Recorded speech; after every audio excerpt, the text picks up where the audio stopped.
십계명의 본질. 예수님께서 산상수훈에서 십계명에 대한 새로운 해석을 해주셨는데 십계명을 하나님 사랑과 이웃 사랑 이렇게 두 계명으로 요약하시고 이 두 계명이 온 율법과 선지자의 강령이니라라고 말씀하셨습니다. 이는 율법의 궁극적인 목적이 형식적인 규율 준수가 아닌 하나님과 이웃을 진정으로 사랑하는 데 있음을 강조하셨습니다.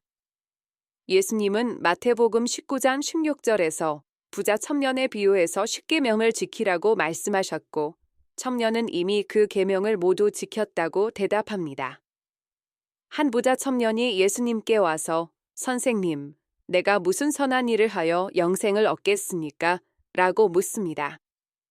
예수님께서 청년에게 살인하지 말라, 간음하지 말라, 도적질하지 말라, 거짓 증거하지 마라, 내 부모를 공경하라, 내 이웃을 내 몸과 같이 사랑하라 하신 것이라. 즉, 이것을 지켜야 영생을 얻는다고 하셨습니다. 청년이 이 모든 것을 다 지켰는데 아직도 부족하나이까? 하고 물었습니다.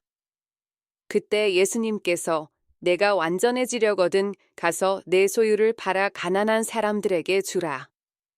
그러면 하늘에서 보물을 얻을 것이며 그 후에 나를 따르라. 고 말씀하십니다.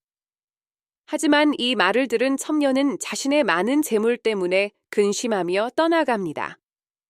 예수님은 이 장면을 보고 제자들에게 부자가 하나님 나라에 들어가는 것은 낙타가 바늘기로 들어가는 것보다 어렵다.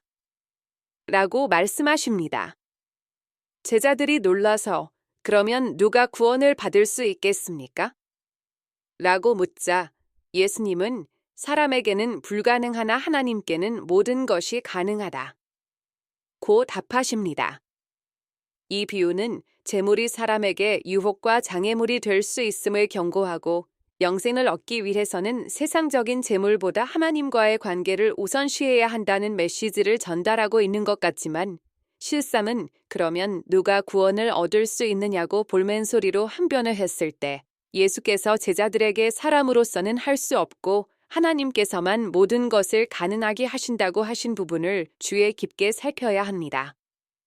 이는 무슨 말이냐 하면 믿음이 중요함을 가르치신 말씀입니다. 믿음은 우리가 할 수 없고 하나님이 우리를 십자가의 도로 끌고 가실 때 이루어짐을 말하는 겁니다. 그렇다면 여기서의 사랑이 무엇이냐? 사랑이 곧 믿음입니다. 하나님의 사랑을 깊이 깨달은 사람은 세상 것에 마음을 두지 않습니다. 꼭 물질뿐만이 아니라 권력, 재능, 명예, 인기, 자식, 형제, 부모, 지식, 육적인 사랑 등등이 모든 것을 총칭하는 것입니다. 그런데 우리가 어떻게 육신의 옷을 입고 있는데 이러한 것에 마음을 두지 않고 살 수 있겠습니까? 솔직히 천국이 있다고 믿고 천국이 곧 영생이니까 이 영생의 소중함을 알고 천국에는 이러한 것이 다 쓸데없으니 버리고 십자가의 도만 바라보고 쫓아오라고 하면 여러분 과연 할 수 있겠습니까? 솔직히 저는 못합니다. 그래서 하나님께 고백합니다.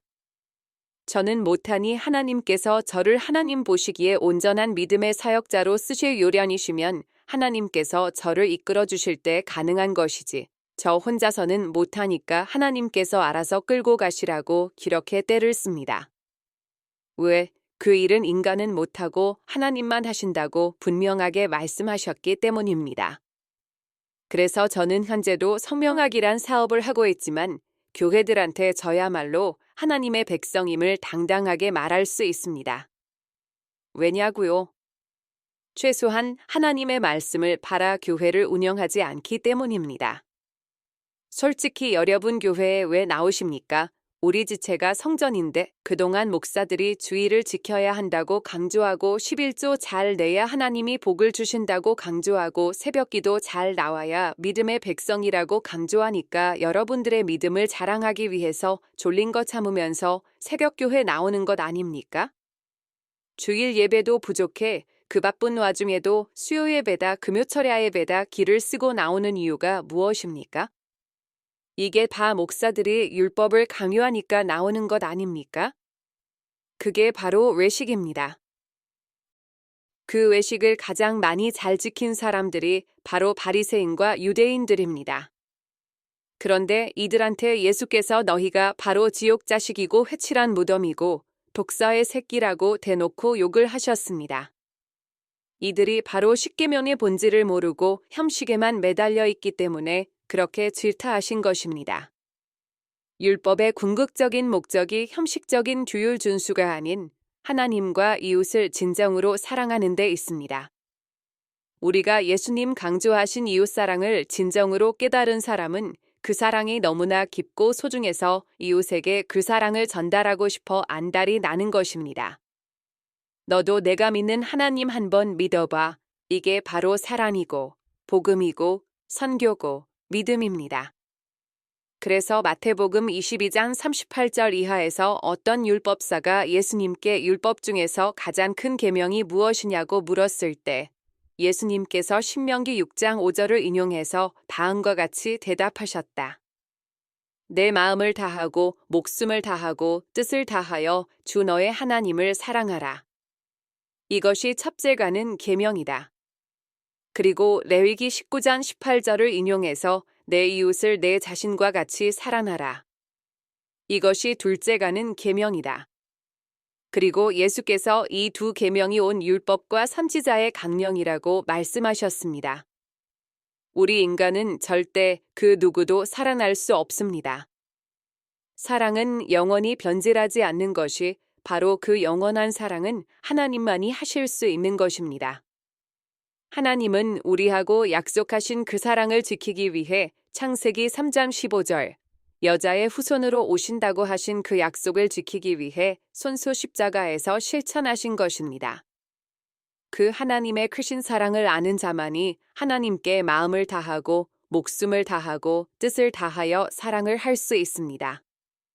그 사랑을 실천하는 것이 바로 내 이웃을 내 몸과 같이 사랑하는 겁니다. 내 이웃을 내 몸과 같이 사랑하라 하니까 봉사 많이 하고 구제 많이 하는 것으로 교회들이 착각하는데 이런 것은 타 종교인들이 구제를 더 잘합니다. 성경은 하나님의 백성들을 위해 쓰여진 책입니다. 남들도 하는 봉사나 구제를 하라는 것이 아니고 교회들한테 먼저 사랑의 본질이 무엇인지 그것부터 깨달으라고 일괄하신 것입니다.